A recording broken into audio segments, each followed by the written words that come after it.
ఆరుకాలం శ్రమించి సాగు చేసిన పంట చేతికొచ్చే సమయంలో నీరందక కళ్ల ముందే ఎండిపోతుంది. చెమట చిందించి పెంచిన పైరు పొట్టదశలో తడారిపోతుంటే తట్టుకోలేకపోతున్నాం అంటూ ఖమ్మం జిల్లా తల్లాడ మండలం గోపాలపేట రైతులు ఆవేదన వ్యక్తం చేస్తున్నారు.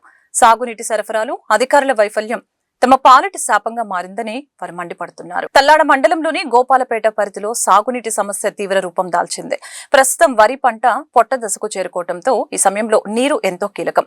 అయితే అధికారులు ప్రకటించిన వారాబందీ విధానం క్షేత్రస్థాయిలో సక్రమంగా అమలు కావటం లేదని రైతులు ఆరోపిస్తూ ఉన్నారు. పంట చేతికి వచ్చే సమయంలో నీరు లేకపోవడంతో ఎండిపోయే ప్రమాదం ఉందని ఆందోళన వ్యక్తం చేస్తున్నారు. ఇప్పటికైనా అధికారులు సాగునీటిని సరఫరా చేయాలని రైతులు డిమాండ్ చేస్తున్నారు. నేను 3 ఎకరాల కౌలుకు తీసుకున్నానండి పొలం.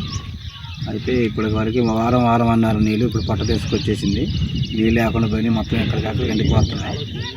మరి వారం అన్నారు నీళ్ళు ఎంత 13 రోజులు అయితే నీళ్ళు రాలేదు. మొత్తం పట్ట తీసుకొచ్చి మొత్తం ఎక్కడికెక్కడ నీళ్ళు కట్టిపోతున్నాయండి. మరి నీళ్ళు ఇబ్బంది పడితే మేము 40 ఎకరాలకి 40,000 దాకా పెట్టుబడి పెట్టినాం. ఇవన్నీ ఇబ్బంది పడతాం కాబట్టి నీళ్ళు వదలవాలని గవర్నమెంట్ వారిని కోరుకుంటాం. నల్లమూత మోహన్రావు, గోపాలపేట శ్రీపురం మేజర్ కింద మాకు ఆయకట్టు ఉంది. ఆయకట్టు కింద ఆరుదళ్ళని వారం రోజులని వారబంది అని పెట్టారు.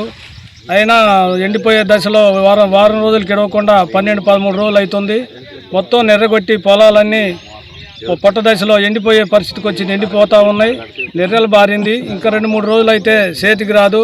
ఇప్పటికే 40-50 వేల రూపాయలు పెట్టుబడి పెట్టి రైతులందరూ నష్టపోయే పరిస్థితి కనపడుతుంది. కాబట్టి తక్షణమే అధికారులు స్పందించి శ్రీపురం మేజర్ నీళ్ళు ఈ గోపాలపేట ఈ కాలువ కింద నీళ్లు వారబందులని పెట్టారు. 12 రోజులైనా నీళ్ళు రాలేదు. పంటలన్నీ ఎండిపోతున్నాయండి. పొట్ట దశకొచ్చినాయి. మరి నీళ్లు తొందరగా వదిలితే ఈ పంటలు పనికొస్తాయి, లేకపోతే పనికి రాకుండా పోతాయండి. దాని గురించి మరి గవర్నమెంట్ తొందరగా నీళ్ళు వదిలే కార్యక్రమం చేపట్టాలని మీ అందరిని కోరుకుంటున్నాం. దశలో ఉందండి. ఇక పెట్టుబడులు బాగా పెట్టాం. రైతులు శాంతం నాశనం అయిపోతారు. మీరు దయించి నీళ్ళు